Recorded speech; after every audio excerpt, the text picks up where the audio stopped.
नमस्कार दोस्तों, मैं आपका दोस्त सोनू शर्मा इस वक्त मौजूद हूं सिरसा के पटेल बस्ती के अंदर।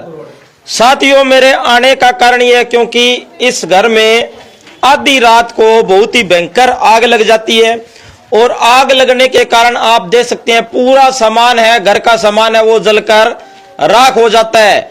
आपको मैं तस्वीरें दिखा देता हूं किस तरीके से पूरा घर है वो आग की चपेट में आ गया है। सभी साथियों से गुजारिश करूंगा वीडियो को ज्यादा से ज्यादा शेयर करें। तमाम जो घर का सामान है वो जलकर राख हो गया है और उसके बाद में यहां पर आपको मैं ताजा हालात दिखा रहा हूं। किचन और बेडरूम हर वो सामान जलकर राख हो चुका है। साथियों, तमाम आपको तस्वीरें दिखा रहा हूं सिरसा के पटेल बस्ती बेगू रोड से आपको दिखा रहा हूं। हर तरफ आपको धुएं के निशान दिखाई देंगे और अभी तक ही मैं आपको बता दूं बहुत ज्यादा गरमाइश नजर आ रही है क्योंकि रात को बहुत ही भयंकर तरीके से यहां पर आग लगी थी। हर वो सामान जलकर राख हो चुका है। आप देख सकते हैं, तस्वीरें मैं आपको दिखा रहा हूं। ये देखो भाई साहब, आरओ था, आरओ जलकर राख हो चुका है। तमाम जो टूंटियां वगैरह तमाम जो सामान है वो जलकर राख हो चुके हैं और उसके बाद में यहां पर बहुत ही मुश्किल से आग पर काबू पाया गया था। यहां पर आप देख सकते हैं, यहां पर पंखा था, पंखा भी जलकर राख हो चुका है और घर है वो किस तरीके से आग की चपेट में आया है। आपको मैं तस्वीरें दिखा देता हूं किस तरीके से पूरा घर का सामान है वो जलकर राख हो गया है। ये देख सकते हैं, सिलाई मशीन, पानी की मोटर, तमाम वो सभी सामान है वो जलकर राख हो गए हैं।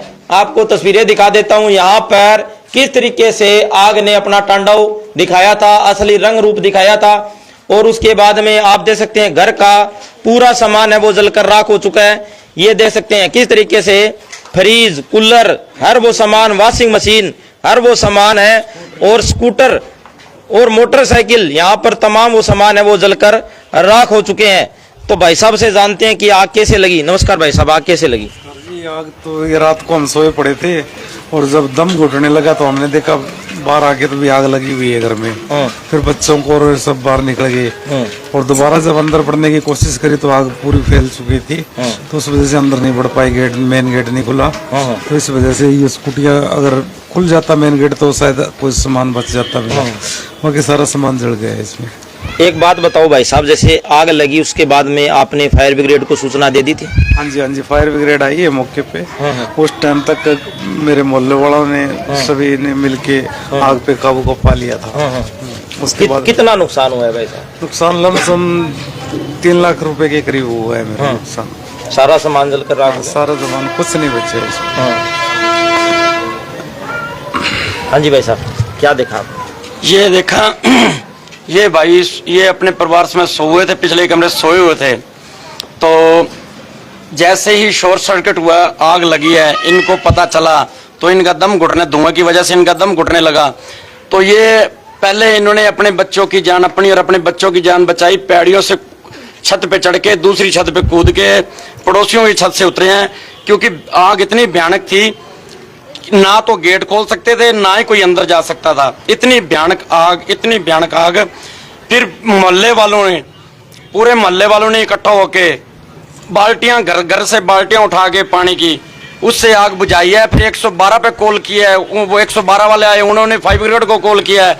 इतने तक आग पे काबू पा लिया गया था और फिर फायर ब्रिगेड वालों ने भी आके पानी जो यहाँ मारा, काबू पाने के बाद फिर मारा, जो बच्ची खुची कसर उन्होंने वो भी क्लियर कर दी। मगर इनका बहुत ज़्यादा नुकसान हो चुका है। जैसे टीवी है, वॉशिंग मशीन है, फ्रिज है, अलमारी है, लकड़ की जो लकड़ का फर्नीचर था, सिलाई मशीन है, 2 स्कूटरियाँ थी और जो ये भाई विनोद है, इसकी मिसिज सिलाई का काम करती है। बाजार से पजामे लेके आए थे, 500-600 पजामा था जो नया सिलना था, वो भी जलकर राख हो चुका है क्योंकि ये भाई वेल्डर है, वेल्डिंग का काम करता है। गरीब भाई है। इसका पहले पिछले साल इसके घर चोरी हुई थी, उसका नुकसान हुआ। फिर इसके हार्ट अटैक आया था, इसका स्टंट डाला। फिर इसका 6 महीने पहले फिर एक्सीडेंट हुआ था। 4 दिन पहले फिर इसका एक्सीडेंट हुआ है, वो भाई के पैर पे लगी हुई है तगड़ी। और उसके बाद कल रात को लगभग 1:30 बजे के करीब ये भयानक हादसा हो गया जो आगजनी शॉर्ट सर्किट की वजह से। अब ये भाई बिल्कुल यानी कि ऐसी स्थिति में आ गया है कि अपनी भरपाई खुद नहीं कर सकता क्योंकि खुद भी लाचार है, पैर पे लगी हुई है। 4-5 दिन हो गए ये दुकान पे भी नहीं जा रहा, काम भी नहीं कर सकता है। भाई साहब कहाँ दुकान कहाँ काम करते हो आप? ऑटो मार्केट में दुकान है, गैस वेल्डिंग का काम है जी मेरा। तो भाई साहब अब आपकी आर्थिक स्थिति कमजोर हो गई है तो मिलकर कोई मदद करवाएं आपकी। हाँ जी, ये तो अब देखो इतना भरपाई करने में कर नहीं सकता, मेरे वेल्डिंग के काम में सिर्फ पेट ही निकलता है, कोई ज्यादा काम नहीं है। क्योंकि मकान भी किराए का है, दुकान दोनों मेरे किराए के हैं, रेंट पे हैं। रेंट पे। अगर मैं ऑटो मार्केट वालों से अपील करना चाहूँ भी मदद के लिए तो सभी हम इकट्ठे होकर आपकी मदद करना चाहें तो कर सकते हैं आपकी? देखो ऐसा नहीं है, क्योंकि मैं एक मैकेनिक हूँ, दुकान है मेरी, तो मैं ये अपील मेरी मार्केट में नहीं कर सकता। ये मेरे स्वाभिमान का प्रश्न है। और बाकी मैं सरकार से कोशिश करूंगा कि मदद मिले मेरे को, ताकि मेरे। आपको लगता है भी सरकार से आपको मदद मिल पाएगी? हाँ, ये तो मेरे को लगता है भी सरकार मदद करेगी, क्योंकि सरकार ये गरीबों की है। और खट्टर साहब भी आ रहे हैं यहाँ पे एतवार को, तो कोशिश करूंगा, मेरी दुकान के पास ही आ रहे हैं तो उनसे मिलने की कोशिश करूंगा।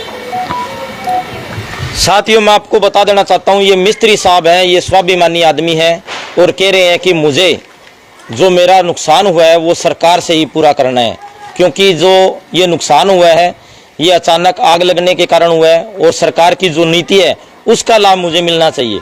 और इसके साथ साथ मैं इनको सलूट करता हूं, सलाम करता हूं जिस तरीके से इन्होंने अपना स्वाभिमान का परिचय दिए। और इसके साथ साथ मैं बताना चाहूँगा यहाँ पर तमाम जो मोहल्ला निवासी हैं उनको भी मैं धन्यवाद करता हूं कि भाई साहब का इन्होंने बहुत ही मदद की। और इसके साथ साथ आग को बुझाने में सहयोग मोहल्ले का रहा है जी, मोहल्ले वालों का ही सबसे ज्यादा सहयोग रहा है। इनकी वजह से ही आज हमारी जान बची है, वरना हम ना बचे होते आज। ये सब मोहल्ले का ही मेरे को बेनिफिट मिला है कि मोहल्ले वालों ने इकट्ठे होकर आग पे काबू पाया।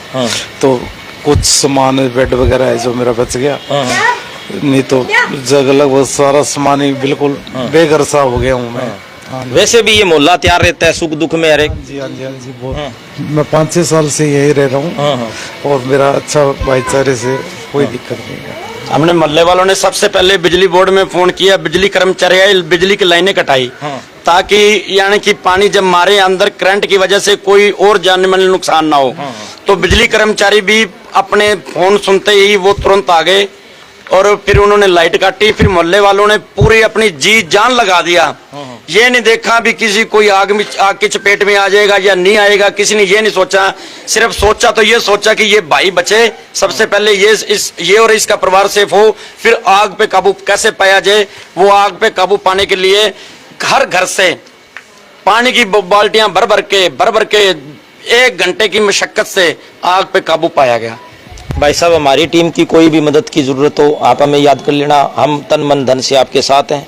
ठीक है, हौसला मत हारना सरकार से। कोई बात नहीं है, मैं सरकार से अपील करता हूँ आपके माध्यम से भी सरकार मेरे ये नुकसान की भरपाई करे। और जो होना है वो तो परमात्मा है, ये उसकी मर्जी के बगैर तो कुछ नहीं होता। और नुकसान बहुत बड़ा हो गया है। भाई साहब बहुत मजबूत दिल के आदमी हैं। और इसके साथ साथ मैं आपको बता देना चाहता हूँ पूरा सामान है वो जलकर राख हो चुका है। आप देख सकते हैं एक प्रकार से प्राकृतिक आपदा इनके पास आई है और इसके साथ साथ पूरे घर का सामान है वो जलकर राख हो चुका है। और तमाम आप देख सकते हैं, तमाम ये देख सकते हैं, फ्रीज हो गया, वॉशिंग मशीन हो गई, सिलाई मशीन हो गई, वो सब कुछ जलकर राख हो चुका है। और इसके साथ साथ आपको मैं अंदर से तस्वीरें दिखा देता हूँ। ये देख सकते हैं घर का जो हाल है वो आप अंदाजा लगा सकते हैं किस तरीके से यहाँ पर कितनी भयंकर रूप से यहाँ पर आग लगी हुई होगी। और आप देख सकते हैं किस तरीके से बहुत ही भयंकर तरीके से यहाँ पर आग ने अपना तांडव दिखाया, अपना रूप दिखाया। पूरा घर है वो जलकर राख हो गया। इन्होंने ऊपर छत के ऊपर चढ़कर उन्होंने अपनी जान बचाई है। तो सभी साथियों से गुजारिश है इस वीडियो को ज्यादा से ज्यादा शेयर जरूर करें और इस वीडियो के बारे में आपकी क्या राय है कमेंट करके हमें जरूर बताएं। धन्यवाद, शुक्रिया।